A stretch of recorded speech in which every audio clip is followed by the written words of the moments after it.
Hi, welcome to Fight Me. My name is Jamie Bader. I'm going to be your host today. And on the episode today, we talk about disappointment. Disappointment in marriage, disappointment in dating, and also the idea of unmet desires in that space. So we're so glad to have you. Thank you for coming, and let's go.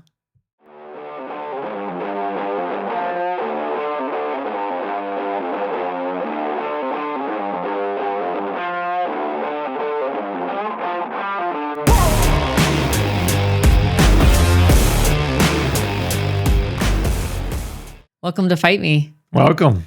It's good to be back. We are back, aren't we? What week are we on? This will be the 9th episode. Oh, wow. Okay. Yeah, assuming that this is the 9th one we place. Assuming we make it through this fight. Exactly. Assuming we make it through this fight. It's so true.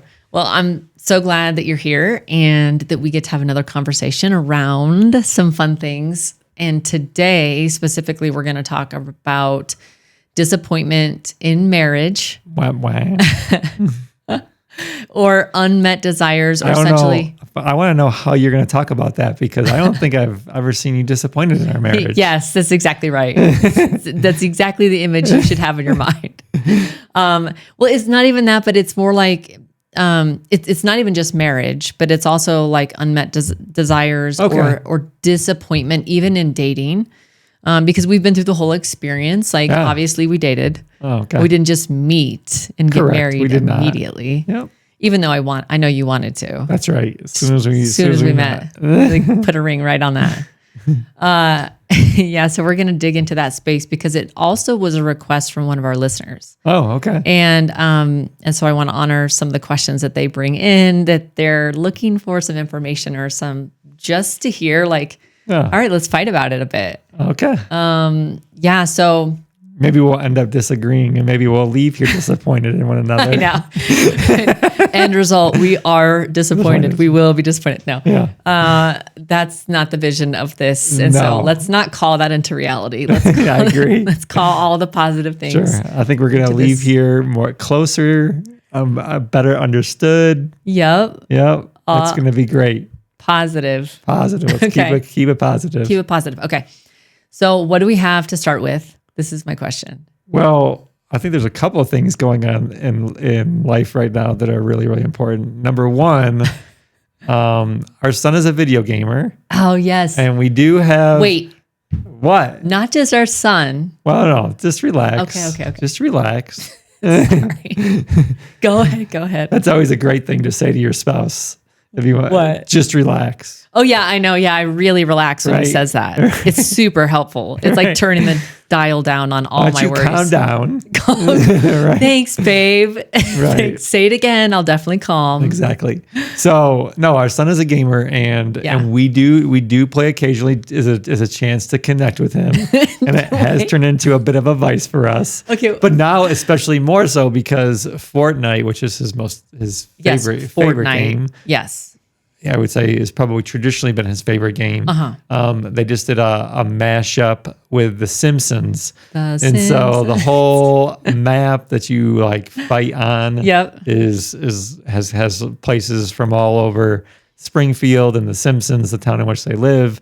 It brings back all your favorite characters. Oh, for sure. Even the music as you enter into the game. It's like you have to smile. So I just feel like I'm reliving like our childhood. Oh my goodness! Once again, for sure. So, wait, your parents let you watch it? No, my mom let us watch it, and then dad was a no. It was a hard pass. Really? Yeah. Okay. So my parents allowed me to watch it. I don't think they realized what I was watching all the time because we had multiple TVs, but that was like a staple. Yeah. I remember getting my first T-shirt with Bart Simpson on it. I was my the dad's coolest. Biggest paranoia was that I was going to turn out like Bart Simpson. You were going to turn out just like a fictional cartoon character. Yes, I'm sure he was afraid of that. I know I had a lot of friends whose parents did not let them watch it. Yeah, it was very cutting edge when it came out. At the time, because Bart was so disrespectful. Sure. But I mean, on the opposite, you could be like, oh, my parents wanted me to watch it because they wanted me to be like Lisa. There you go. So, I mean, like, come on. I mean, you can't say one or the other, but okay. So continue. No, so that's a big thing that's kind of going on. Yes. So Fortnite Simpsons mashup. If you have kids at home, that do play video games, or adults, so occasionally or like you're an adult, to play, yes, like to with play. their kids. So, tell me, what is your call sign? Dad Chad. Dad Chad. Yep. Okay. And for all of those who want to know mine, it is King Floss. King Floss. I know, the original King That's Floss. Right. So this is something we picked up with our kids early. Flossing used to be a dance. Yeah, flossing used to be a dance. Fortnite. It still is a dance, but it's like OG dance. It's like way back. Anyway, enough of Fortnite. So if you get eliminated by Dad Chad or King Floss, it's you know that you're really bad. It's us. We are terrible. Oh, I know. I play on mobile. I'm like the worst. Yeah. But like occasionally I'll get like a lucky shot, and I just think to myself, oh, this person has to be so angry right now. And we do not invest heavy amounts of time in our lives to Fortnite. No. Just so no, but it is something that it is like a guilty pleasure. Yeah, no, it's fun. It's been fun, especially when Kingston's like, oh, do you want to jump on a game? And we're like, yes. And he's like super good at it. I always feel so honored. I know. I'm like, he wants to include me in his world. It feels so special. Yeah, and Olivia used to play too a while back, but she's into other things out of that now. stage. Out of that stage. Completely. Yeah, completely. So the other thing that we can talk about is that's all over the news right now is this comet that's coming into the solar system. So it's called 3I Atlas. Atlas is the 3I is the third. This is the third happening. So the third occurrence of an interstellar object entering into our solar system. And so it originates from a completely different star system, solar system, has entered into. Wait, it was born in another solar system. Correct. It was born into another solar system. How do they know that? That I don't know. That I would like to know. Chad, why don't you know the science behind it? I don't know. Okay, that's crazy. They all right. came across like our blip on the radar, entered into the solar system. Can you imagine? Wait, I actually just made, and they didn't think that it would make it past. I think they don't think that it would make it past the sun because it just was coming like approaching the sun, and it didn't burn up, and so it's very soon. But now I think it's visible. Like if you have even a small telescope, it is visible. It's visible if you in the night sky. Oh, I was going to say during the day if you look at the sun with your yes, with your naked eye. With your naked eye. Definitely point your telescope to the sun during the day and you'll see it. If you look at the sun and then you look away and all that stars and stuff that you see, that's the comet. Okay, sorry, that was terrible advice. It's called 3I Atlas. Okay, 3I Atlas. And this has been several months now that scientists have known about this. Astronomers have known about this. Okay. That was approaching the sun, didn't burn up, and now I think over the next 6 weeks, you will be able to see it like even more visibly. I think sometime in December is when it's supposed to be the most visible. And it's going to fly by. Fly by. Hopefully it's a flyby. I don't want it to be too close. Now, this is what I imagine in my mind. Who was the first guy that noticed it? Yeah. Or girl? It likely could have been, 50-50, right? But like, what were they thinking and what did they have? Who did they have to call? My first thought is like, who knows? This is probably a night shift guy. He was looking at all like the, I don't know, interstellar cameras or whatever they do. And he was like, I better let someone in on this. Like, I definitely see something that's coming. And I would love to have heard that call to the superior of like, sir, we've just noticed that something born outside of our solar system is on its way. So that would have been kind of funny to hear. Pretty cool. Yeah, and interesting. But now, of course, the thing that goes along with this is like there are those people out there that think that this is like it was potentially aliens. There was talk about that. It was like because there was a blue hue to the thing, and they said that could be like an engine. They're using an engine. The trajectory that it wasn't following like a normal pattern. Like they were like taking a northern turns. Trajectory. Okay. So it was like between the trajectory of the comet and also the hue of the blue hue. It was potentially as aliens actually driving a ship into our solar system. Sir, we've just noticed a foreign object with aliens that are like taking left and right turns. Exactly. It's zigzagging. They're like spelling out something out for us, I think. No, apparently it did change colors again over the last Really? last 48 hours. It's like, I think there's like a change of color to it. And so that completely debunks like. Wait, so is it like alien. a souped but up? But this is something that has been something that's debated, because even I think Kim Kardashian mentioned it on her podcast. What? Yikes. Yes. Okay. So it's very possible it's true then in that case. Yeah. Well, my question is like, I'm really, really loving this space because. You mean space? Yeah. Oh, you see that there? I see it. Right. I can just. We won't make any dad jokes. Yeah.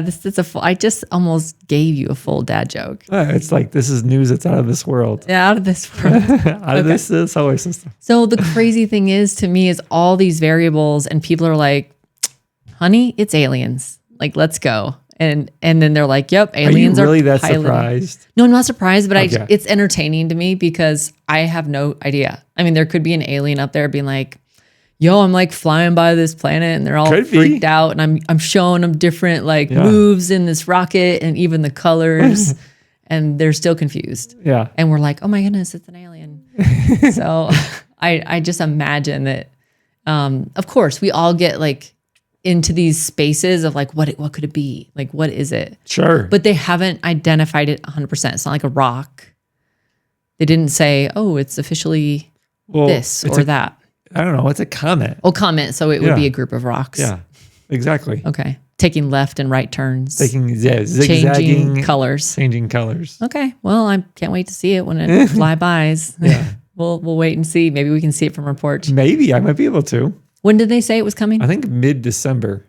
Okay. Okay. Let's go. We'll make sure and like mark that date to go and look at it. I actually might mark that date. Please do. Please mark it on our calendar on our fridge. Yeah. Because I would like to know. I don't want to miss it. That's right. No, I want to look straight at it when it flies by. All right. Awesome. So pivoting. Are we going to talk? We are going to talk. Okay. Let's talk about disappointment. Okay. Stuff. You want to talk about my biggest disappointments in life? Maybe. I mean, tell me about. I mean, so So go ahead. So okay. So the topic is disappointment in marriage. Correct? Yes, disappointment in marriage or disappointment in dating, or like the whole timeline of a relationship. An intimate relationship with your spouse or someone you're dating, and really it's about this person who made the request and was like, hey, I'd love to hear you guys speak on this. And I'm thinking to myself, oh yeah, we have stuff to talk about on this. And you're like, it's news to me. I'm shocked. No, you're not shocked, because I know this comes up, and this is like a normal part of marriage in that we typically have like this. If you're disappointed in marriage, like it's in some point in your marriage, or there's something that's like, man, I just really wish my spouse would do this or that. Yeah. Like, welcome to the club. I think we all have. Oh, for sure. It's a human thing. Yeah. It's a human condition. Like and really you could speak to these disappointments as like we had this fantasy in our head. Correct. And so like one way that we had looked to define it, disappointment, is where God invites us to exchange fantasy for formation. And so we have this like idea, this fantasy of like what it's going to be like even when we're dating. Exactly. Yeah. Like I think it starts when you're dating, right? For sure. Well, I would say even pre-dating, because when you're looking. Yeah. Like when you're looking, you already have like a vision of, number one, the type of person that you're looking for. Yep. And number two, you already have like some preconceived notions based on, your family history. Sure. And your prior experiences. Your prior experiences of like what marriage is going to look like. Oh yeah, or like exactly. It could There's be lots good of or outside bad. Influences For sure. Yeah, for both positive and negative. You know, things that the baggage and stuff that we'll just say it's baggage, like not bad baggage, but just things that you bring with you into a marriage. For sure. And it starts and like I said, dating. as you said, it starts with dating. Yeah, or like in the process of looking for someone to date. Now, when we met, like I wasn't actually looking. You were wowed. was so loud. I hit the floor, folks. I hit the floor. That's what she said every single time we did it. Wow. Wow. Right. And so like we were not looking to meet each other, and then we met each other on just like any given Sunday, and it was a Sunday at church. And we were both actually in a relationship at the time. But we didn't start dating right away, folks. Come on now. We had actually were friends for a while. Yeah. Those relationships dissolved. Yep, those relationships were no longer. And then we were like, hey, I think it was the clam bake that you got fiercely ill at that just, did it for me. I was like, oh, this is great. Yep. This is good. He pukes like a champ. He takes. That was like one of our first times together. That really was. We were at this clam bake, and you got I was so sick. But the nurse in me was like, I'll take care of you. I got this. I'll take care of you. Yeah. Anyway, that's a story for another time. Where the shoe was on the other foot. I know, you would have been like, no comment. Peace out. Yep. Yeah. But I don't eat clams, so yeah, there you go. So there was this idea when we were like dating, of course, and we could generalize this, where you have this fantasy of what it will look like. What potential, like for example, on my side, what potential does Chad have? What can he offer? What is it going to be like in 10 years? Where is he going to be like in 10 years? I had the story already running in my mind of what it should look like. Sure. And I didn't really consult you. That would have been good. Yeah, that would have been awesome. Not to say that there was like huge disappointments, because some things were clear to me. And you do talk about things as you're dating. You do. And if you're not doing that, you should be doing that. Note to note dating. to those that are dating. Please talk. Yes. Or that are single and looking for potential people. Yeah, just talk. You need to communicate. Communicate. Ask all the questions, because all those questions will be answered whether you like it or not, and you might be really committed already at that point. Yeah. And so we actually talked through a lot of questions. Like we had a lot of things that like even baggage to unpack. And we had some really good support at that time too, for people to help us walk through what it looks like to go from dating into marriage, or, from like even just friends into dating, into marriage. And what helped was to get clear as possible as we could. Yeah. Even though you're not going to get clear on everything. Sure. And that's where disappointment can. Like the biggest thing I think is like unmet expectations. Yeah, unmet. Yeah, right. Unmet expectations. Sure. And so like we have these expectations, right? Of the other person. Usually Usually not of ourselves. Well, we have we do have expectations of ourselves, but yes, you do have expectations of the other person. Yeah, and it's a tad about fantasy based on experience as well. So like add in experience. Well, my dad did this, or didn't do this, and this is what I really would like, or this is what, or I saw this in like a different marriage, and I really wish my spouse would be like this. Right. If we were mirrored it, like certainly that's something we maybe would expect a good or a bad, marriage or communication, or how you spend your finances, things like that. Yes. So I think that, like, of course, it's a salad bowl of mix of things that create these expectations, which can lead to disappointment if the expectations aren't realized. Correct. So now we're in this space of, let's say, it's not what I had hoped, or there's these expectations that were unmet. Yeah. Now what? Now what? That's a great question. Yeah. Now what do we do, Jay? Yeah, what do we do? I know what we're like 19 years in now. Yeah. Talk to me. What comes up for you? What are some things that you're thinking for listeners? Yeah, I think it's never too late to get clear. Mm-hmm. And at least call it what it is. Like kind of call out what the unmet expectation is. Yeah. Not with the expectation that your spouse is going to change. All right. Maybe, maybe not. You can correct me. I may feel like expectations you probably are are wiser permanent on this. So I think that at least acknowledging that, like, I really thought that this would happen. Sure. It's not happening. Yes. And maybe that's an area that once you bring it out into the open, that it is an area that maybe like your spouse can work on. Well, for sure. Or you both can work on as a marriage. For sure. And I would say like the common, what I found, or we have found, I think we brought this up, was that kind of myth of you can't change your partner, right? Correct. Like, or, and I say myth because it's a little tricky, because like you're saying, because most people, when they think, oh, you can't change your partner, they're thinking for the positive. But I'm like, what about these negative effects that we have on our partner? For sure, yeah. That actually create this environment where they change in a negative way towards whatever. Like we really like. I heard someone say the other day, it's like, I love you, like I'll always love you, but like I really don't like the person that you're becoming. Sure. Like you know what I mean? Because I see like things that are negative, but like also sometimes like we can be so defeating to our spouses. Like if we don't speak life into them and we don't encourage them, we can see like self-esteem drop. We can for see sure. things, And that's change. And that changes. I mean, that person that was once vibrant and active, the more that you aren't like encouraging that person, or then it's like you can completely deflate a person. For sure. And so you can do that in a positive way too. Yeah, and exactly. You can do the same thing to the contrary.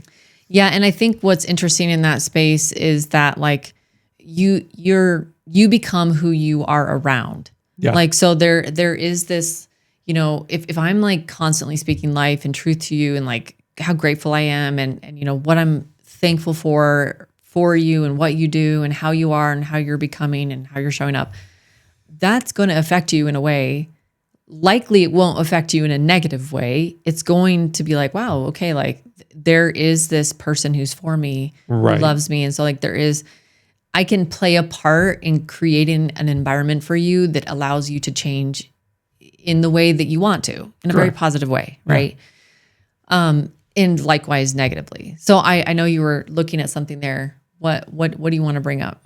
I was going to see if I had some notes too, I think, written down. Just Talk to me. That we were going to show me these notes. I know, because we had a couple notes we had to write down. Yeah.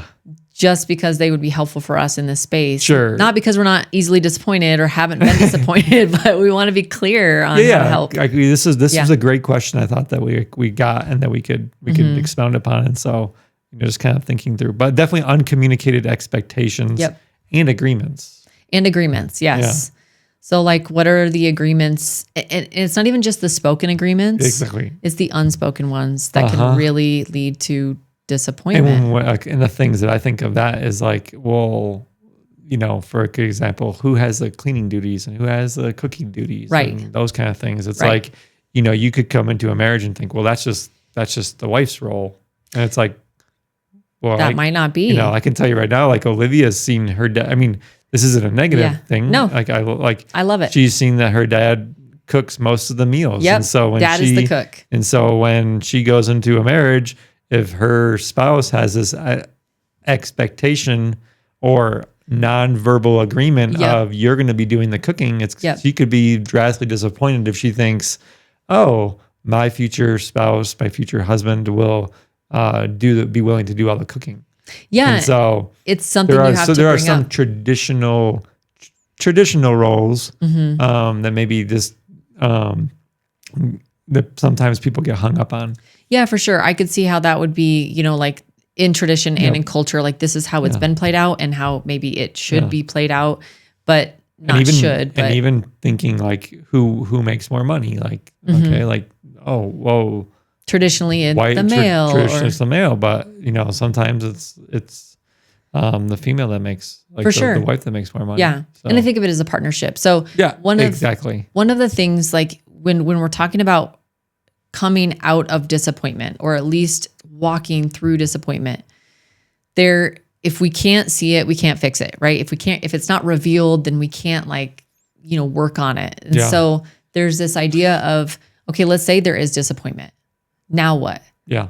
And I always come back to like resolve everything now. It's a biblical concept of like, all right, always resolve everything now, like as soon as you can, because if not, it's going to leave this time and space for bleeds. Rumination, and for you to create this narrative around it that's maybe not true, or likely not true, or certainly not true, and bitterness will creep up in. Yeah. And then there's disconnection, and then there's all that stuff. Definitely, I feel like, that was one of the things. I didn't have that written down, but you're, like I said, you're a lot wiser than I am in some way, in a lot of things. Sometimes. Well, thank you. Yeah. And definitely, I think, the longer that you let that, those things that are uncommunicated linger, they're going to fester. And ultimately, without that, bitterness, anger, resentment. And then it's like, well, how is that going to show up in the relationship? It could even be, like we said, a friendship, but then also how, especially obviously like in a marriage. Oh, well, yeah, it'll show up like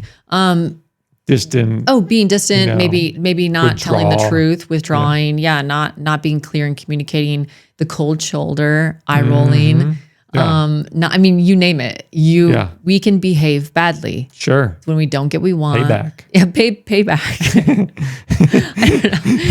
I don't know. No, how do we effectively pay back? We laugh about it, but it is. It's like that's the story that runs through our mind. We want someone else to hurt with us. Like you hurt me in this, I'm gonna hurt you. Yeah. And it's like the sad thing is it's like, well, you never verbalize the expectation or whatever, or the agreement, and this is something that you haven't talked about. Yep. And so it really is just getting clear on it. Yeah. Okay, so like let's say, go ahead.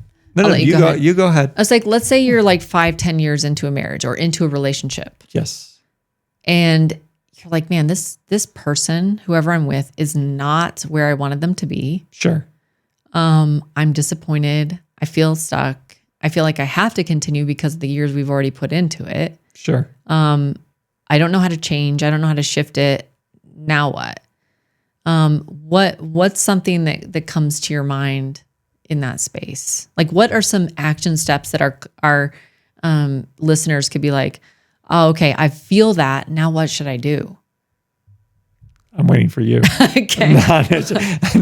Well, I want some advice right now. You want some? Okay. You're like, honey, speak to me. Well, no. So, I think number one, like to establish that line of communication. Yeah. Just start talking. And, just to put it out there, I think sometimes even if you need a third party to like help mediate some of that conversation, like a counselor or something, that might be something wise, depending on where you're at in the breakdown, in the disappointment, and how far like things have kind of like eroded. Yeah. Like the first thing that comes to mind is like there is that myth of like, oftentimes women enter into a marriage and they think that they're going to change their spouse. Right. Like I can mold him. Yeah. I can mold him this man who I want him to be. Sure. That stuff kind of can happen, right? I've trained him to do this, I suppose. But in some ways, like a lot of times, like, a lot of the attributes, a lot of the things that we have and we end up carrying with us for like our characteristics. And so some things like the same, it's not like we just struggle with new things over and over again. A lot of times we keep repeating. Yeah. It's a cyclical disappointment. Pattern behaviors. And so it could be a cyclical disappointment, like you just said. And then secondly, oftentimes men will enter in a marriage and say, the woman that I married is never going to change. Sure. And so she's going to be the same person that back for us, it would be 2007. Mm-hmm. And then to see like the way that you've grown and changed over the years, like, I'm like, oh, that's not the same. It is the same person, but it's not the same person that I married. Sure. In wonderful ways. In wonderful ways. Thank you for ending that way. So, but I think there is those myths. For sure, there's some myths in that space, and both of them are errors. Yeah, for sure. And it's really just like, again, coming back to this idea of the fantasy that you have. So like, what's the narrative in your brain about why you're disappointed? And one like practical thing is just this like mental cleansing of being like, okay, why am I disappointed? Write down the specifics of why I feel like I'm disappointed and see if it's just a disappointment in your head. Like, is it just literally swimming in your head and feels like a disappointment? Is it actually true? Sure. Like compare it to real life reality. Is my husband not living up to what I expected?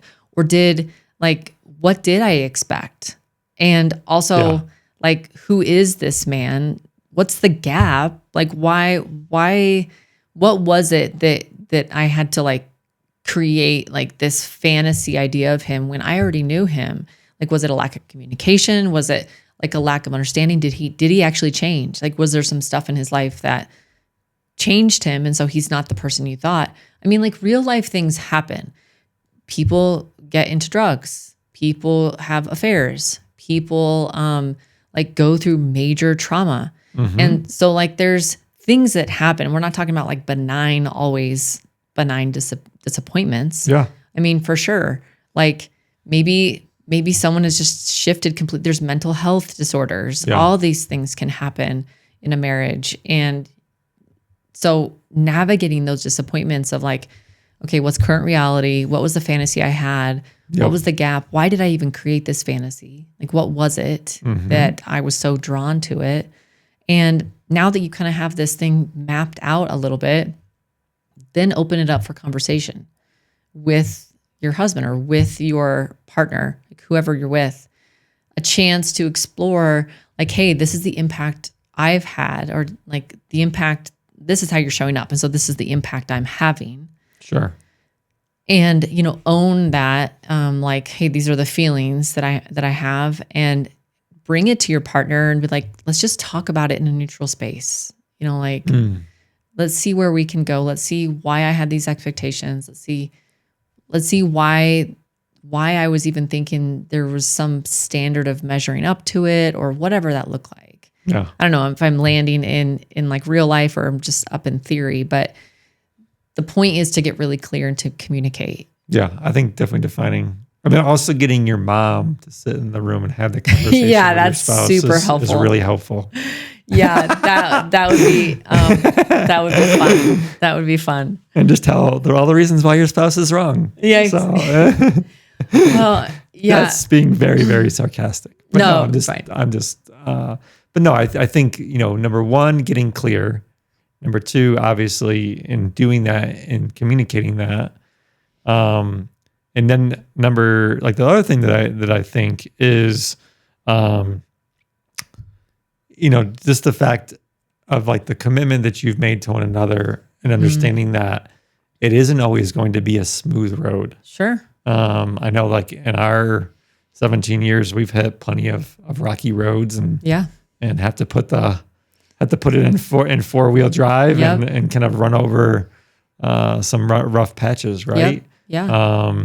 But like ultimately knowing that let love sustain the marriage. For sure. And sometimes it's like, you know, believing the best about your spouse, believing that ultimately like you're invested. Don't be wishy-washy, 1 foot in, 1 foot out. But like ultimately it's like, and also don't be, I'm not sure I want to say not prideful, but like if you need to have someone else like walk through seasons with you, and to provide clarity and walk through some of those difficult conversations, do it. Yeah, seek out help. Whether it be like I said, like a counselor, therapist, pastor, coach, all the things. Yep. Coach.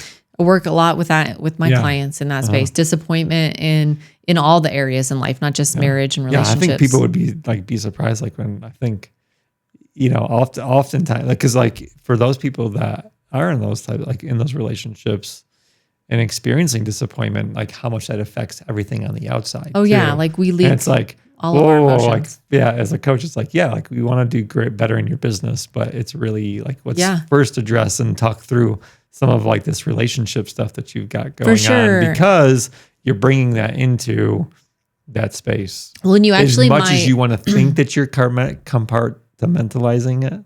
Like, I'm not even sure if I can say that today. Compartmentalizing it. Like it, you know, like we said, like some things bleed into the marriage, but also it bleeds into like other areas as well. And you might find that actually like it's going to show up in other places of your life and your world, this disappointment.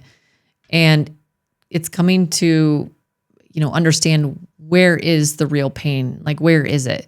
You know, like maybe it's showing up in work, like you're not getting your work done, or you're just like, maybe you're cranky at work, but really like it all leads back to like, there's just been this unmet desire.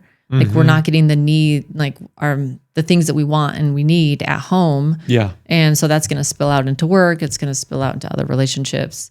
And ultimately we find all that we need and want in Jesus. And so I feel like, on this earth, there's always going to be that gap of like, I'm not getting my needs met. Yeah. And so I'm going to behave badly because of that. Not saying it's an excuse, but it's just kind of like A plus B equals C. And okay, like what does that look like to use the tools we have to reconcile our current reality with, this fantasy land? And so the other thought I was having was, once you get clear, right? Right, with whoever you're with, your partner, like what would it look like to recreate a new vision? Or like you design a vision together. I don't think like our marriage definitely does not look like the same that it once was like when we first started in marriage. Yeah. You have to pivot a lot. And so like there's some pivoting and stuff, and like, making sure that like, communication, or how do we talk about some of like the hard things and still be cordial about it? Well, yeah. And I think also to an extent we have disappointment and we sit with it because we think it can't be changed, right? Correct. There is this point of like, it's permanent. Like whatever's happened is permanent. That's not always true. That's true. That so is like true. take action. Yeah. I don't want to experiment. Why don't you see and get your like spouse or your girlfriend or your boyfriend involved and like, hey, this is what I'm feeling. Is this something that's like, in my mind, it feels permanent and fixed, but I don't know if that's actually true. What else could be possible? Yeah. Ask yourself that question in a place where anytime you feel fixed or stuck, like what else could be possible that I'm not seeing? Yeah. Go and broaden your view. Go look at a horizon. Go look at go get grounded in nature. Do some things to create a different experience so that can open up parts of your brain and your thoughts around why this feels so permanent and like concrete. Yeah. A lot of things can be, solved in communication and discussion. Exactly. And so just encouragement to the listeners of just get really, honest with whoever you're with and talk it out. Likely you'll come to a better place. Yeah. I think the thing that I do want to say that you alluded to is like ultimately too is like people of faith. It's like you made me think of like that C.S. Lewis quote. It's like if everything on earth leaves you feeling void, that there has to be something more that we're created for, right? Yeah. We're not like the earth isn't like the end all be all. And so the things like of this world aren't going to be able, including like, not only materially, but also even like relationally. Sure. So if we're looking for like that fulfillment, like in our spouse, and like you said, like not in Jesus, then it's like, oh man, like I'm missing the point. Yeah. And I think the other point too that I wanted to make, and part of that is, you talked about moving from fantasy to formation. Oftentimes God will give us, difficult circumstances or things that feel grating to us or frustrating to us. But like those are the instruments that he can use for like his greatest formation of you. It's like if you allow him to. Yeah. And so there are things like even I can point to like in our own marriage where like I've realized, man, like this is probably an area that I could be routinely and continually frustrated in.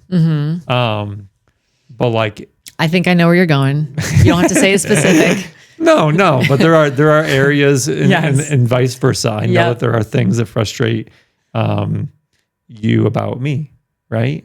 Sure. Yeah. I mean, well, yeah. I mean, you're not like perfect, and I'm not either. Well, there you go. So welcome to the human party. But those things, if we lean into them, right? Those are areas in which God can use to form us. Because sometimes it's like, I mean, not as like a news flash, but some of those disappointments that we're experiencing, ultimately might be areas in our lives that we have like idols or false thinking on. And it's like, oh man, like I'm disappointed in my spouse, but like really God's trying to show me that like this is like an idol or something. Yeah. Or my ego is my ego is too pride, or my pride, I'm too prideful. Yep. Like, am I not willing to serve her in this way, or am I not willing to serve him in this way? Right. So no, and really, I think the majority of like, speaking of our marriage, I know a lot of ours, we have had to get into some really difficult conversations. They weren't fun. We weren't looking forward to them, but like we come out on the other side of these conversations. Yeah, but like what has come out of it has been like, oh yeah, that's been like the formation of our marriage is what's come out of these conversations, which is hope, forgiveness, clarity. Usually it's like accountability and, holding love, each other. Yeah. Love, intimacy. Yeah. All the things. Yeah. And so it's a real joy to be able to do that and come out on the other side of this conversation when I felt like it was going to be this area in which maybe there was stuckness in our marriage, come out of there with freedom and a whole new purpose and a whole new vision and like hope, right? Like the sun is going to rise again. It's going to look different. It's going to be, fresh air again. Like this isn't stale. Right. And we also get to choose, like we always want to have that agency in our marriage and in our communication. Like we get to choose what we like and what we love and how we interact. And so for some of the people that are in the space of like, I don't love where I'm at. I don't even know if I love the person I'm with. I don't love myself. I don't like like you go to all these spaces, like some of the encouragement I just want to invite people into, or, the space I want to invite people into is just to get curious about what it is that you're feeling like that gap is. And also like to recognize like there are other people that can help you in this space. Right. Yeah. And so like, for example, when someone or like, let's say, for example, someone you love, like, how do you love someone? How do you get to know and to love someone? Well, spending time with them. Yeah, spending time with them. So, like, if you're in this space of, like, I just don't feel like I love this person or I don't feel like I like this person, like, a little challenge is to just get closer. Yeah. Get clarity, get curious. What is their life like? Start to ask questions, spend time with them, or her. Like, a lot of things will come up after time and after questioning. And then you can start to really dissect into like what's going on, what really the problem is. Is there an actual problem or is it in my mind? Things like that. So don't despair. Like they're just on the other side of a communication or some type of like conversation, there can be so much hope and so much love brought to life. Amen. So let me ask, was there anything else you wanted to add towards the end here? Oh man, I probably shouldn't. We kind of went, it feels You'll be severely disappointed in me. Yeah, there we go. We have to redo this whole thing, right? No, well, I know this was not a light conversation. And these might not always be like conversations when it comes to like the reality of our relationships and especially the people we're closest to. But so glad, Chad, thank you for having this conversation. Thank you. Being transparent and pouring your wisdom and thought and love into it.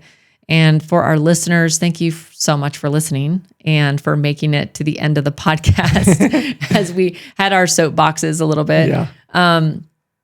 But we're so glad that you're here. We're so glad for your participation. And the one thing, the way that you can support us in this space that's like a no cost, fun way is to leave a review. I know a lot of our listeners listen on Apple Podcasts. And so it would be such a great honor if you left a review, hopefully a positive one.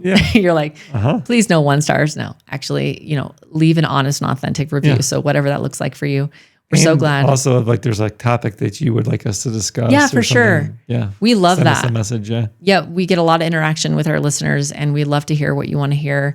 So thank you again for coming. And until next time. Fight me. Fight me.